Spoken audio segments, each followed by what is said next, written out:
ഇന്ന് ചെമ്മീൻ മസാലയൊക്കെ ഇട്ട് വെക്കണ ഒരു വീഡിയോ കേട്ടോ. ഇപ്പോൾ കുറേ ഇതായി ഇവിടെ ഇപ്പോൾ ചെമ്മീൻ കിട്ടിയിട്ട് ചീനവലയിലും അങ്ങനെ ചെമ്മീൻ കിട്ടാറില്ല. അപ്പോൾ ഇന്നങ്ങനെ വാങ്ങിയതാണ് ചെമ്മീൻ. വെള്ള ചെമ്മീനാണിട്ടിത്. വലിയ കുഴപ്പമുണ്ടായില്ല ചെമ്മീൻ. ഒരുവിധം വലിയ ചെമ്മീനാണ്, നമുക്കത് നുള്ളി എടുക്കാനായിട്ട് അത്ര പാടില്ല. എനിക്ക് ചെമ്മീൻ ഇങ്ങനെ കത്തി കൊണ്ട് കിള്ളാനും ഇഷ്ടം. എനിക്ക് ചെമ്മീൻ കിള്ളാനും ഇഷ്ടമാണ്.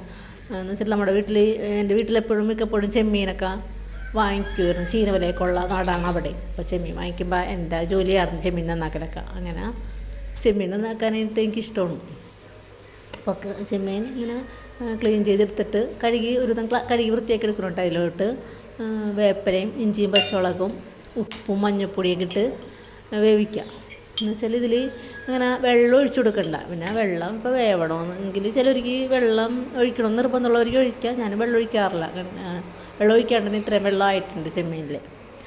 എന്നിട്ട് പിന്നെ ഇതിൽ സവാളയൊക്കെ കൂടുതലിട്ടാണ്ട് എടുക്കണത്. കാരണം ഇത് വറ്റി വരുമ്പോൾ ഈ ചെമ്മീൻ കുറച്ചുണ്ടാവുള്ളൂ. കാരണം നമുക്ക് അപ്പോൾ ആദ്യം കാണുമ്പോൾ കുറേ ഉണ്ടാകുമ്പോൾ തോന്നുമെങ്കിലും പിന്നെ വറ്റി വരുമ്പോൾ കുറച്ചുണ്ടാവുള്ളൂ. കാരണം 2 മീഡിയം സൈസ് സവാള എടുത്ത് പൊടിയായിട്ട് നമ്മൾ മുട്ട വറക്കാനൊക്കെ അരിയുമല്ലോ, അതുപോലെ കൊത്തി അരിഞ്ഞ് വെച്ചിട്ടുണ്ട്. അപ്പോൾ പെട്ടെന്ന് വാടിക്കിട്ടുമല്ലോ.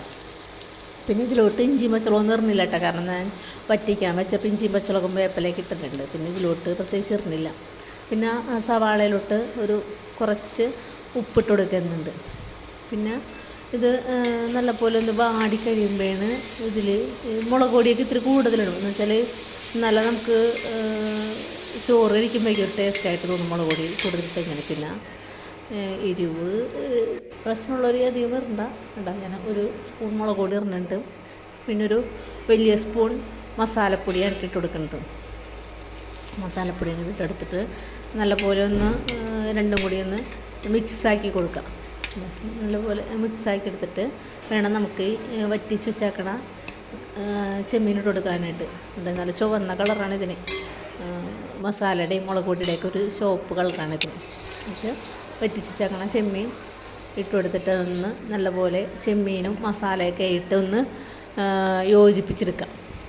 ഇത് നല്ലൊരു ടേസ്റ്റുള്ളൊരു കറിയാണ്. നമുക്ക് ചോറിനൊക്കെ എടുക്കാനായിട്ട് വേറെ കറിയൊന്നും ഇല്ലെങ്കിൽ, ചെമ്മീനൊക്കെ കുറവുള്ളെങ്കിൽ ഇങ്ങനെ സവാളയൊക്കെ കൂടുതലിട്ട് എരിവൊക്കെ ഇത്തിരി കൂടുതലിട്ട് ഇങ്ങനെ എടുക്കണമെങ്കിൽ നമുക്ക് ഇപ്പോൾ പിള്ളേർക്കൊക്കെ ഇഷ്ടപ്പെടും ഇങ്ങനത്തുള്ള കറികളൊക്കെ.